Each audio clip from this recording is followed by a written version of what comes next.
Hi there. My name is Mary Moreau.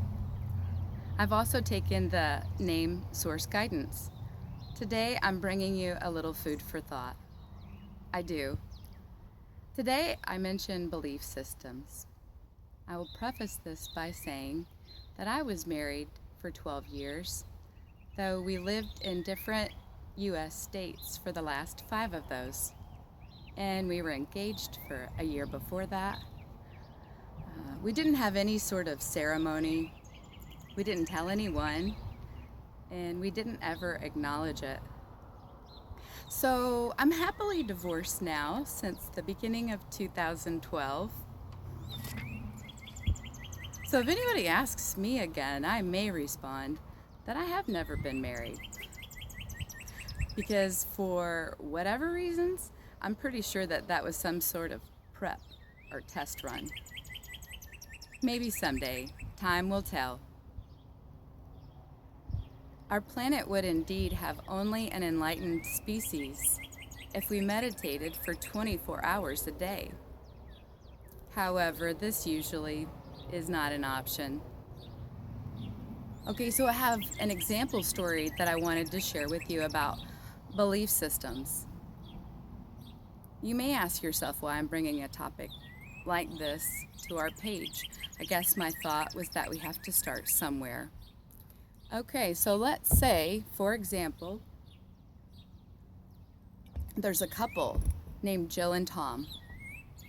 And Jill could use a little bit of help with her belief system. Tom works from 9 to 7. Could be AM to PM or PM to AM, which can be harder. And he does this about 6 days a week. Jill has a friend named Sally that while their husbands are working, they spend most of that time together. But this is the thing, is that what Jill doesn't realize is that she's usually only complaining about her husband. Here's what I mean. These are some of the types of statements she's making day in and day out to her friend. It makes me sad. I just want to talk to him when he gets home from work. But he's just talked and worked so hard his whole shift that I know when he gets in, he just wants to relax. But then I feel bad because I'm wanting to talk to him, or later I'm feeling bad because I didn't get to. And I really only want to tell him about my day because I love him and I want to be happy. These types of statements probably don't benefit relationship. So, back to BS, or belief systems. Whom might be the best person or people for her to bounce her ideas around with? These questions are rhetorical. What vibration are you seeking or allowing to attract? How much of your belief system are you willing to compromise with others in order to better yourself, which in effect helps the collective? So let's see, where was I? Also, which beliefs do you have that you feel are vital or necessary to continue clinging to? And then I might invite you to ask yourself also, why? And what would happen if you let go of that?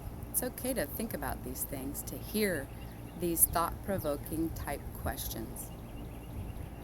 So as Jill has spoken with her husband Tom, and she isn't sure what to do, should she turn to the person that she speaks with the most, or should she turn to her mom or her sister or her grandparents who have been married for 56 years? Or should she go to a man of the cloth? Or should she go to a congregation or a bartender? Or should she pick up a self-help book? Her counselor is now recommending medication because Jill is beginning to feel desperate. She tried even for a long time to ignore that there was an issue. However, she just is feeling unsettled and that things are somehow not right, even though they're good. So, my question again is, how are you seeking for improvement in yourself? Um, who is it that you surround yourself with? Who or what do they believe in? And my only reason for bringing this to you today is to basically, I guess, say that we can start off by saying when it comes to these things, discernment may be one of the keys.